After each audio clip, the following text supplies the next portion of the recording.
మనం ప్రేమించినటువంటి వ్యక్తి గురించి రోజులో 90% వాళ్ళ గురించి ఆలోచించుకుంటూ వాళ్ళ ఊహల్లోనే తిరుగుతూ ఉంటారన్నమాట. వాళ్ళు కనిపిస్తే చాలు అన్నట్లు వాళ్ళు 100 మందిలో ఉన్నాను కూడా డైరెక్ట్ గా మన కళ్ళు వాళ్ళ మీదకి వెళ్తాయి.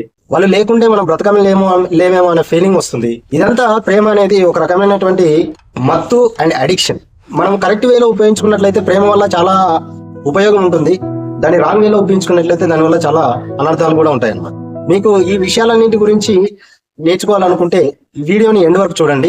సబ్స్క్రైబ్ చేసుకోండి, లైక్ చేయండి, షేర్ చేయండి, కామెంట్ చేయండి అండ్ వీలైతే హైప్ చేయండి. ఇలాంటి మరిన్ని వీడియోస్ తీయడానికి ఇది నాకు ఒక ఎంకరేజ్మెంట్ అనమాట. ఇంకా లేట్ చేయకుండా వీడియోలోకి వెళ్ళిపోయాను. లవ్ గురించి తెలుసుకోవాలంటే ముందు మన బ్రెయిన్ లో జరిగేటువంటి కొన్ని ప్రక్రియల గురించి మనం అర్థం చేసుకోవాల్సింది. ఈ లవ్ అనేది ఇప్పుడు ఏదో కొత్తగా వచ్చినటువంటి విషయం అయితే కాదు. మనిషి అనేవాడు హోమోసెపియన్ గా ఉన్నప్పటి నుంచి ఈ ప్రక్రియ అనేది జరుగుతూనే ఉందన్నమాట. ఒక ఏజ్ వచ్చిన తర్వాత, టీనేజ్ వచ్చిన తర్వాత మనలో జరిగేటువంటి హార్మోన్ల ప్రభావమే పిచ్చి ప్రేమకు దారితీస్తున్నాం. మన బ్రెయిన్ లో ఉన్నటువంటి వెంట్రల్ టెగ్మెంటల్ ఏరియా నుంచి ప్రొడ్యూస్ అయినటువంటి డోపమైన్ అనేటువంటి ఒక హార్మోన్ అనేది మనకు ఉత్సాహాన్ని, ఆనందాన్ని కల్పిస్తుంది. మనం ప్రేమించినటువంటి అమ్మాయిని కానీ అబ్బాయిని కానీ చూసినప్పుడు డోపమైన్ అనేది మన బాడీలో ఒక రకమైనటువంటి ఎక్సైట్మెంట్ ని, ఉత్సాహాన్ని కల్పిస్తుంది అనమాట. అందుకే ఆ యొక్క ఆనందాన్ని, ఆ ఉత్సాహాన్ని పదే పదే కావాలని కోరుకుంటా ఉంటాం అనమాట. అందుకే మనం ప్రేమించినటువంటి వ్యక్తి ఎప్పుడెప్పుడు కనిపిస్తారు అని చెప్పేసి కళ్ళు ఎదురు చూస్తూ ఉంటాయి. ఆ వ్యక్తి 100 మందిలో ఉన్నా కూడా డైరెక్ట్ గా కళ్ళు అనేటివి ఆ వ్యక్తి మీదకి వెళ్ళిపోతాయి అనమాట. అంటే వాళ్ళు చాలా ఓవర్ చేస్తున్నారు, ఎగ్జైట్ అయిపోతున్నారు, అతి చేస్తున్నారు అని అనుకుంటాం. కానీ దీనికి అందరికీ కారణం ఏంటంటే ఈ డోపమైన్ రష్ అనమాట. ఇక్కడ వెంట్రికల్ ట్రిగ్మెంటెడ్ ఏరియా అన్నది అది అడల్ట్స్ లో డెవలప్ అయినట్టు పూర్తిగా డెవలప్ అయి ఉండదు అనమాట. కాబట్టి వాళ్ళు ఈ డోపమైన్ రష్ ని కంట్రోల్ చేసుకునేటువంటి శక్తి వాళ్ళకు ఉండదు. అందుకే వాళ్ళు ఏదైనా కూడా కంట్రోల్ లేకుండా బిహేవ్ చేస్తూ ఉంటారు. ఆ ఎమోషన్ ని, లాజిక్ ని బ్యాలెన్స్ చేసుకోకపోవడం వల్ల లైఫ్ లో చాలా ప్రాబ్లమ్స్ ఫేస్ చేయడం అనేది జరుగుతూ ఉంటుంది అనమాట. వీటన్నిటిని అంటే వాళ్ళ బ్రెయిన్ లో ఈ బ్రెయిన్ లో ఉన్నటువంటి వెంట్రికల్ ట్రిగ్మెంటల్ ఏరియా ఇంకా పూర్తిగా డెవలప్ కాకపోవడం వల్ల వాళ్ళు ఇలా బిహేవ్ చేస్తారు. దాన్ని పేరెంట్స్ అర్థం చేసుకుని వాళ్ళని అర్థం చేసుకోగలిగితే మంచి పరిణామాలు ఉంటాయి. లేదు వాళ్ళని నెగిటివ్ గా అర్థం చేసుకున్నట్లయితే వాళ్ళ యొక్క ప్రాబ్లమ్స్ ని సాల్వ్ చేసే వాళ్ళు ఎవరు ఉండరు అనమాట. ఈ రొమాంటిక్ లవ్ లో ప్రేమించినటువంటి వ్యక్తిలో ఎటువంటి తప్పులు కనపడవు అనమాట. ఆ ప్రేమించినటువంటి వ్యక్తి 100% పర్ఫెక్ట్ గా కనిపిస్తూ ఉంటారు.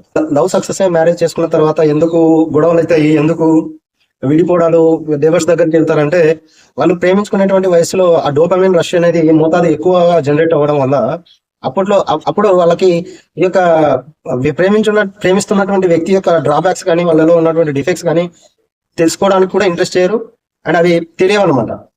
ఎప్పుడైతే మ్యారేజ్ అయిపోయిన తర్వాత వాళ్ళు అడల్ట్స్ గా అయిన తర్వాత వాళ్ళకి బ్రెయిన్ అనేది డెవలప్ పూర్తి అయిన తర్వాత గొడవలు అనేవి వస్తాయి. వీలైతే పేరెంట్స్ పిల్లలకి ఈ విధంగా చెప్పి చూడండి, మేము కూడా ప్రేమించినందుకే మీరు పుట్టారు, ప్రేమించేంత వరకు బాగానే ఉంటుంది, ప్రేమించిన తర్వాత అసలైనటువంటి కష్టాలు మొదలవుతాయి అని చెప్పండి.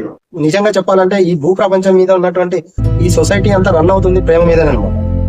ఈ సొసైటీలో ఒకరి మీద ఒకరికి ప్రేమ ఉండడం వల్లనే ఇక్కడ మానవత్వం అనేది మిగిలి ఉంది, మనుషులు బ్రతకగలుగుతున్నారు.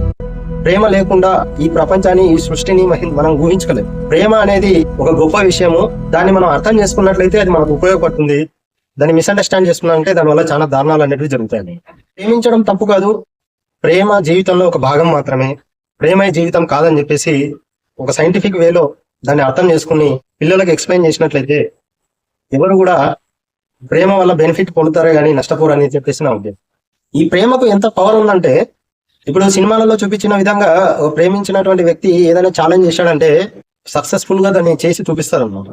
సో ఈ ప్రేమను మనం పాజిటివ్ వేలో ఉపయోగించుకోవచ్చు, నెగిటివ్ వేలో ఉపయోగించుకోవచ్చు. ఎలాగైనా సరే నేను ఇది సాధించాలని చెప్పేసి ప్రేమించిన వాళ్ళ కోసం ఎన్నెన్నో విజయాలు, అద్భుతాలు సృష్టించిన వాళ్ళు ఉన్నారు. అదేవిధంగా ప్రేమ దక్కలేదని చెప్పేసి సూసైడ్ చేసుకున్న వాళ్ళు ఉన్నారు. ప్రేమ దక్కలేదని చెప్పేసి ప్రేమించిన వాళ్ళ మీద దాడి చేసిన వాళ్ళు ఉన్నారు.